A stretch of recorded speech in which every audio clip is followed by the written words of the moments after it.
Hello दोस्तों, स्वागत है आपका बायोवेदिक्स में।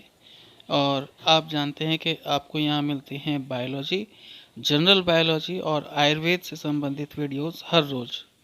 तो दोस्तों, इसी सीरीज में आज मैं आपके लिए एक नया टॉपिक लेके आया हूँ जिसमें हम बात करेंगे types of test for diabetes, यानी डायबिटीज़ में कितने तरह के टेस्ट हो सकते हैं। जी हाँ दोस्तों, आज हम बात करेंगे कि डायबिटीज़ में 7 तरह के टेस्ट पाए जाते हैं।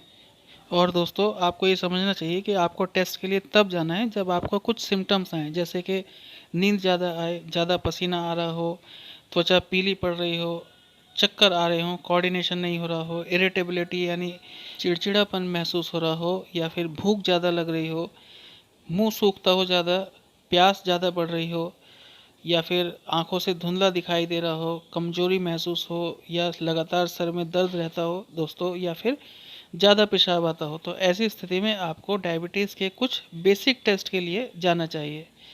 तो ये बेसिक टेस्ट क्या हैं? बेसिक टेस्ट तो दोस्तों दो ही हैं, एक तो है फास्टिंग टेस्ट और एक है रैंडम टेस्ट। यानी फास्टिंग शुगर का टेस्ट करा लीजिए या फिर रैंडम टेस्ट करा लीजिए।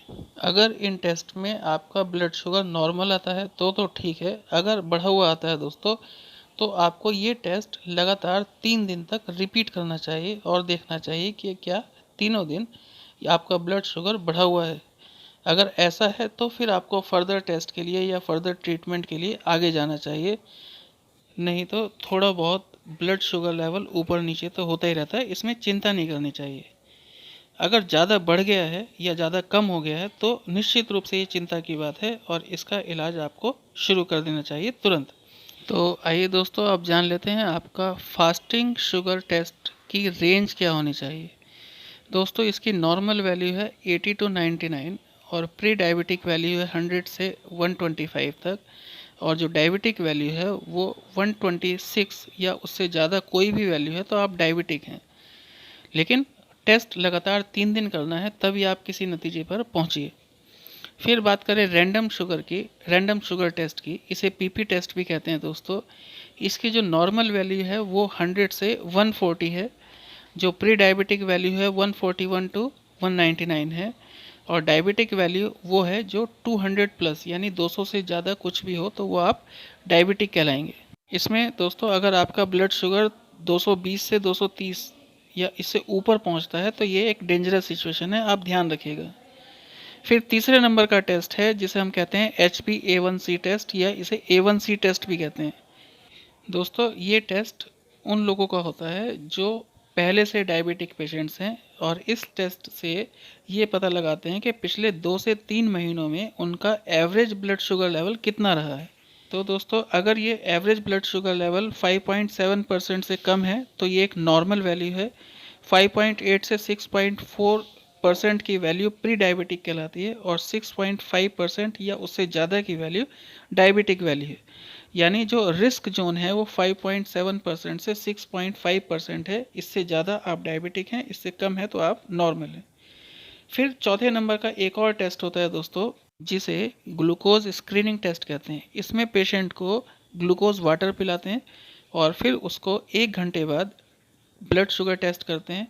अगर इसकी वैल्यू 140 से कम आती है तो इसका मतलब ये एक नॉर्मल वैल्यू है, लेकिन अगर 140 से ज़्यादा आ रही है वैल्यू ग्लूकोज स्क्रीनिंग टेस्ट की तो फिर उसे पेशेंट को रेफ़र कर दिया जाता है अगले टेस्ट के लिए, जिसका नाम है ग्लूकोज टॉलरेंस टेस्ट। दोस्तों, इस टेस्ट से पता चलता है कि ग्लूकोज वाटर पीने से पहले और ग्लूकोज वाटर पीने के बाद आपका ग्लूकोज लेवल कितना बढ़ा।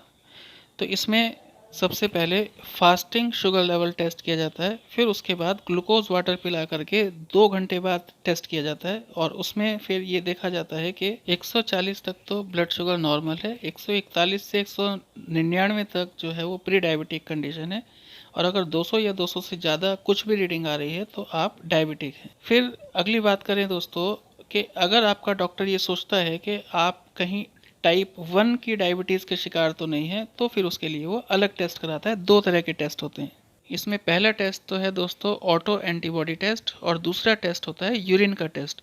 तो डॉक्टर ये पता करता है कि कहीं आपके यूरिन में कीटोन्स तो नहीं आ रहे। कीटोन आने का मतलब ये होता है कि आपकी बॉडी फैट को बर्न कर रही है एनर्जी के लिए, ना कि ग्लूकोज को। तो ये दोनों डिजीज़ हैं। जो टाइप 1 डायबिटीज़ की कैटेगरी में आती हैं, टाइप 2 डायबिटीज़ की कैटेगरी में नहीं आती। तो ध्यान रखिएगा, ये एक इम्पोर्टेंट इन्फॉर्मेशन है। फिर आगे बात करें दोस्तों 7वें नंबर के टेस्ट की, इसे गेस्टेशनल डायबिटीज़ का टेस्ट कहते हैं और ये होता है प्रेगनेंसी में। तो प्रेगनेंसी के 24वें या 28वें हफ्ते में इस टेस्ट को किया जाता है और इसमें ये बात भी ध्यान रखनी चाहिए कि अगर प्रेगनेंसी के अर्ली स्टेज में डायबिटीज़ डायग्नोज होती है तो वो नॉर्मल टाइप 1 या टाइप 2 होगी, गेस्टेशनल नहीं होगी। गेस्टेशनल डायबिटीज़ पे एक अलग वीडियो मैं आपको प्रोवाइड कराऊंगा जल्दी ही। तो दोस्तों आज का वीडियो देखने के लिए धन्यवाद। अगर आपको ये इन्फॉर्मेशन पसंद आई हो तो प्लीज़ इसे लाइक और शेयर ज़रूर कीजिएगा और हमारे चैनल को भी सब्सक्राइब कीजिएगा जिसका नाम है बायोवेदिक्स। थैंक